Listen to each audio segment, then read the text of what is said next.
Hi guys, welcome back. तो migration को continue करने से पहले लार्वेल का लेटेस्ट वर्जन 8 रिलीज़ हो गया है, तो आज उसे थोड़ा देख लेते हैं। अब तक हमने जो भी पढ़ा है उसमें क्या क्या न्यू चेंजेस आए हैं उसे देख लेते हैं। उसके बाद माइग्रेशन को कंटिन्यू करेंगे लार्वेल के लेटेस्ट वर्जन का यूज़ करके। इससे हमको ये आइडिया हो जाएगा कि लार्वेल 7 से लार्वेल 8 में स्विच करने के लिए क्या क्या चेंजेस की ज़रूरत होती है। और मेनली मेरे को लार्वेल के न्यू चेंजेस आपको दिखाने का पर्पस ये है, लार्वेल का new authentication system using jet stream. तो जेट स्ट्रीम में लार्वेल टेलविंड CSS फ्रेमवर्क को यूज़ कर रहा है, लाइव वायर को यूज़ कर रहा है और भी बहुत सारे कूल फीचर्स हैं उसमें। तो आज हम उसको एक्सप्लोर करेंगे। तो मैं यहाँ पे होमस्टेड मशीन के अंदर लॉगिन कर चुका हूँ। तो लार्वेल के इंस्टॉलर को ग्लोबली सबसे पहले हमको अपडेट करना पड़ेगा। मैंने अपने लार्वेल इंस्टॉलर को ऑलरेडी अपडेट कर चुका हूँ। अगर मैं यहाँ पे आपको दिखाऊँ लारावेल हाइफन वर्जन, तो करंट वर्जन है 4.0.3। तो आपको इसको अपडेट करने के लिए composer global update Laravel /installer command को रन करना पड़ेगा। मुझे नथिंग टू अपडेट का भी मैसेज शो करेगा, लेकिन आपको थोड़ा सा टाइम लगेगा ये अपडेट होने में। अपडेट होने के बाद हम लोग लार्वेल को इंस्टॉल करने के लिए रेडी हैं। तो देखिए मेरे को यहाँ पे दिखा रहा है नथिंग टू अपडेट। तो जेट स्ट्रीम को इंस्टॉल करने से पहले लार्वेल को नॉर्मली इंस्टॉल कर लेते हैं और चेक कर लेते हैं उसमें क्या क्या न्यू चेंजेस आए हैं। उसके बाद जेट स्ट्रीम इंस्टॉल करेंगे और उसके बाद उसको थोड़ा सा एक्सप्लोर करेंगे। Laravel new blog. तो अब यहाँ पे लार्वेल फ्रेमवर्क इंस्टॉल हो रहा है विदाउट जेट स्ट्रीम। तो इसको इंस्टॉल होने देते हैं। इसके बाद हम लोग इसके अंदर देखते हैं क्या क्या न्यू चेंजेस आए हैं। तो लार्वेल 8 इंस्टॉल हो चुका है, यहाँ पे आप देख सकते हैं। तो मैं अगर इसको स्क्रॉल करूँ ऊपर की तरफ तो यहाँ पे देखिए लार्वेल का वर्जन जो है 8.0.1 है, ठीक है। और अगर यहाँ पे आप ध्यान देंगे नीचे में तो इसकी ये की भी जनरेट हो चुकी है। तो सब अब एक न्यू टर्मिनल ओपन कर लेते हैं। फिर इसके बाद cd वेब ls। तो यहाँ पे ब्लॉग फोल्डर है तो उसको हम लोग ओपन कर लेते हैं। cd ब्लॉग कोड डॉट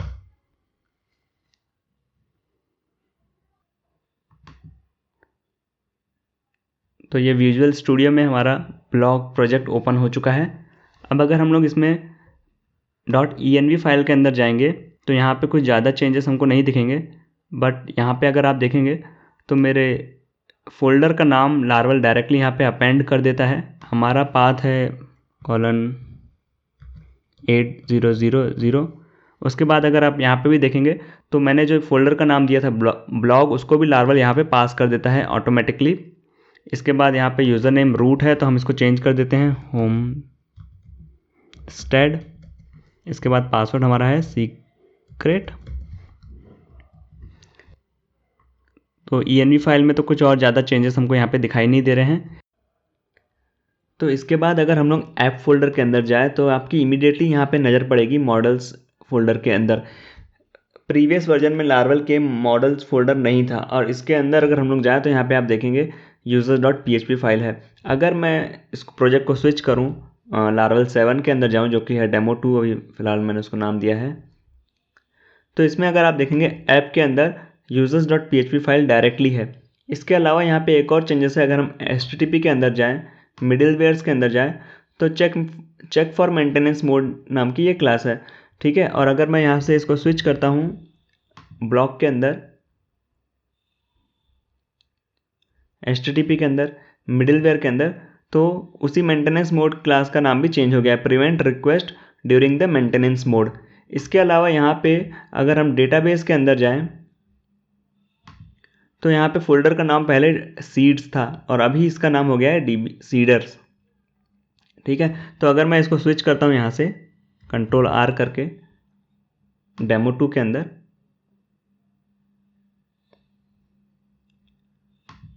तो यहाँ पे देख लीजिए आप डेटाबेस के अंदर फोल्डर का नाम सीड्स है। तो यहाँ से इसको स्विच करते हैं, ब्लॉक के अंदर जाते हैं। तो इसके बाद अगर हम लोग यहाँ पे रिसोर्सेज के अंदर जाएंगे तो यहाँ पे CSS फोल्डर है। प्रीवियसली यहाँ पे SCSS का फोल्डर होता था, और व्यू के अंदर blade.php के अंदर लार्वल जो है welcome.blade.php के अंदर लार्वल जो है अभी टेलविंड CSS यूज़ कर रहा है, यानी टेलविंड CSS का फ्रेमवर्क यूज़ कर रहा है। प्रीवियसली लार्वल बूटस्ट्रैप का फ्रेमवर्क यूज़ करता था। तो अगर मैं यहाँ पे इसको स्विच करूँ डेमो 2 के अंदर, मतलब लार्वल के वर्जन 7 के अंदर, तो यहाँ पे आप देख लीजिए रिसोर्सेज के अंदर SCSS यूज़ हो रहा है, फिर व्यू के अंदर blade.php के अंदर यहाँ पे ये बूटस्ट्रैप की क्लासेस मेनली यूज़ हो रही हैं, ठीक है। और अगर मैं यहाँ पे जाऊँ webpack.mix के अंदर, तो यहाँ पे आप देखिए वो सैस फाइल को जो कि है रिसोर्सेज SCSS app.scss के अंदर से पब्लिक CSS के अंदर कंपाइल करता था। और अगर लेटेस्ट वर्जन में हम लोग चेक करें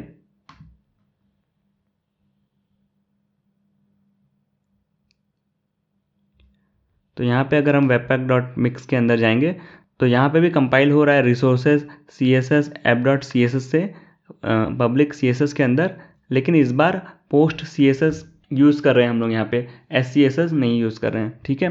तो पोस्ट CSS क्या होता है इसके बारे में हम लोग बाद में पढ़ेंगे। तो अब कंट्रोलर के रूट्स के बारे में बात कर लेते हैं। तो अगर हम लोग यहाँ पे ऐप के अंदर प्रोवाइडर्स के अंदर रूट सर्विस प्रोवाइडर्स के अंदर जाएंगे तो आप यहाँ पे देखिए जो डिफ़ॉल्ट लैंडिंग पेज होता है वो होम पेज होता है, ठीक है। और जो नेम स्पेस है वो नल है। प्रीवियसली यहाँ पे जो नेम स्पेस था, अगर मैं यहाँ से स्विच करूँ डेमो 2 के अंदर और मैं यहाँ पे इसको ओपन करूँ प्रोवाइडर्स रूट सर्विस प्रोवाइडर, तो यहाँ पे आप देख लीजिए नेम स्पेस दिया हुआ है ऐप HTTP कंट्रोलर्स। अब इससे होता ये था कि हम लोगों को रूट्स के अंदर web.php फाइल के अंदर जब कोई कंट्रोलर क्रिएट करते थे तो यहाँ पे रूट गेट या पोस्ट जो भी आप क्रिएट करना चाहें, suppose users slash user controller at index method, तो आपको यहाँ पे ये नहीं बताना पड़ता था कि इसका नेम स्पेस क्या है, मतलब ऐप HTTP कंट्रोलर्स, इस नेम स्पेस के बारे में हमको नहीं बताना पड़ता था ऐप रूट सर्विस प्रोवाइडर के अंदर यहाँ पे। लेकिन लेटेस्ट लार्वल के वर्जन में उसको उन लोगों ने वहाँ पे नल पास कर दिया है। आप चाहें तो यहाँ पे इस वैल्यू को डिफाइन कर सकते हैं लेटेस्ट वर्जन में भी, लेकिन नल पास करने के पीछे क्या रीज़न है मैं उसके बारे में थोड़ा सा बात कर लेता हूँ। तो अगर हम यहाँ से इसको स्विच करेंगे ब्लॉक के अंदर, तो यहाँ पर तो ये नल है, तो हम लोग रूट कैसे क्रिएट करेंगे। तो यहाँ पे रूट के अंदर web.php के अंदर अगर हम लोग यहाँ पे एक कंट्रोलर क्रिएट करें रूट गेट यूज़र्स कॉमा, फिर इसके बाद यहाँ पे अरे प्रोवाइड करनी पड़ेगी user controller colon colon class, फिर सेकंड पैरामीटर में यहाँ पे मेथड इंडेक्स। लेकिन क्योंकि वहाँ पे रूट सर्विस प्रोवाइडर में उसकी नेम स्पेस की वैल्यू नल है, तो यहाँ पे हमको नेम स्पेस की वैल्यू प्रोवाइड करनी पड़ेगी use app HTTP slash controllers, ठीक है, और यूज़र कंट्रोलर। तो इस तरह से हमको यहाँ पे नेम स्पेस की वैल्यू प्रोवाइड करनी पड़ेगी। तो इसका रीज़न मेनली ये है, अगर मैं इस कंट्रोलर को यहाँ पे क्रिएट कर दूँ तो मैं यहाँ पे जाता हूँ, इसके अंदर इसको क्लियर करते हैं और यहाँ पे PHP artisan make controller user controller बनाते हैं। आर्टिसन कमांड थोड़ा सा गलत, सॉरी,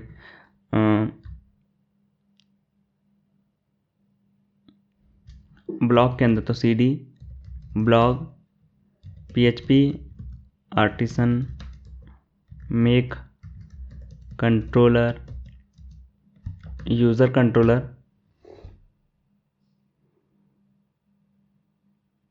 तो यूज़र कंट्रोलर सक्सेसफुली क्रिएट हो गया।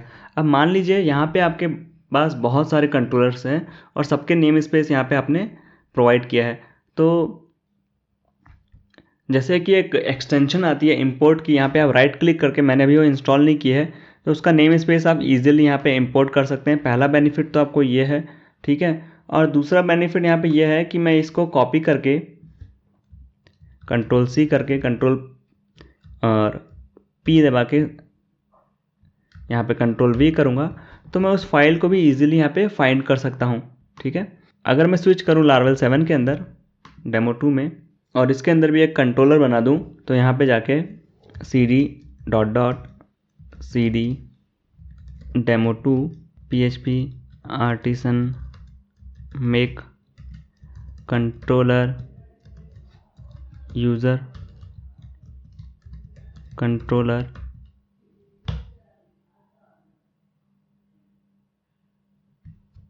और फिर ये कंट्रोलर यहाँ पे बन गया है। तो अगर मैं यहाँ पे जाऊँ रूट्स के अंदर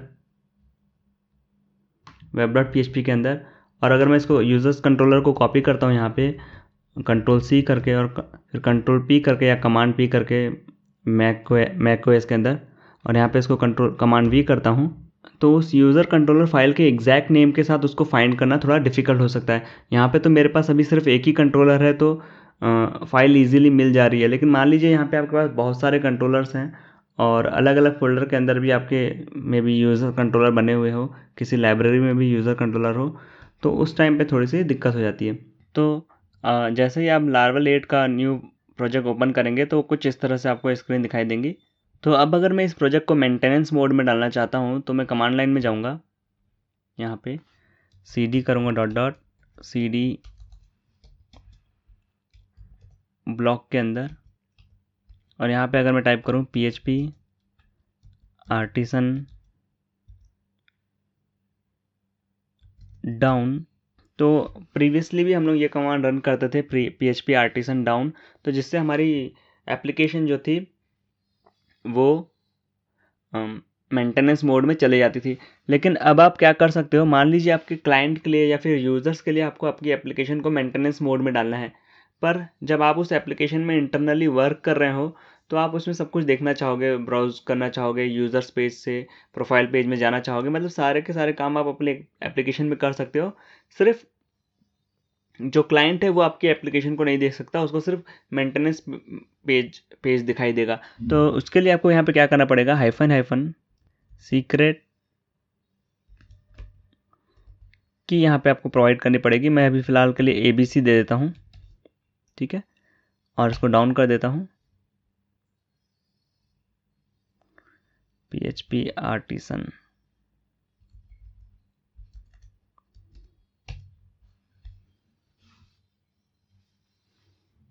तो अब अगर मैं ब्राउज़र में जाऊँ यहाँ पे और इस एप्लीकेशन को रिफ़्रेश करूँ, तो क्योंकि एज अ यूज़र मुझे यहाँ पे 503 दिखाएगा सर्विस अनअवेलेबल, लेकिन क्योंकि आप डेवलपर हो और आपको पता है आपके पास आपने उस की को वहाँ पे सेट किया है, तो आप यहाँ पे अगर जाके /abc करेंगे तो आपके ब्राउज़र में कुकी सेट हो जाएगी उसके लिए। तो कोई और अगर इसको ओपन कर रहा है किसी और ब्राउज़र में तो उसको सिर्फ मेंटेनेंस मोड का वो पेज दिखेगा, लेकिन क्योंकि आपको काम करना है इस एप्लीकेशन में, दूसरे पेजेस के अंदर ब्राउज़ करना है, तो आप उसमें काम कर सकते हो आराम से। तो ये नया चेंजेस लार्वल ने प्रोवाइड किया है मेंटेनेंस मोड के लिए। इसके बाद अब हम लोग क्या करते हैं, इस प्रोजेक्ट को डिलीट कर देते हैं और लार्वल प्रोजेक्ट को फिर से इंस्टॉल करते हैं। लेकिन इस बार हम लोग इसको इंस्टॉल करेंगे लार्वल जेट स्ट्रीम के साथ, यानी ऑथेंटिकेशन सिस्टम के लिए।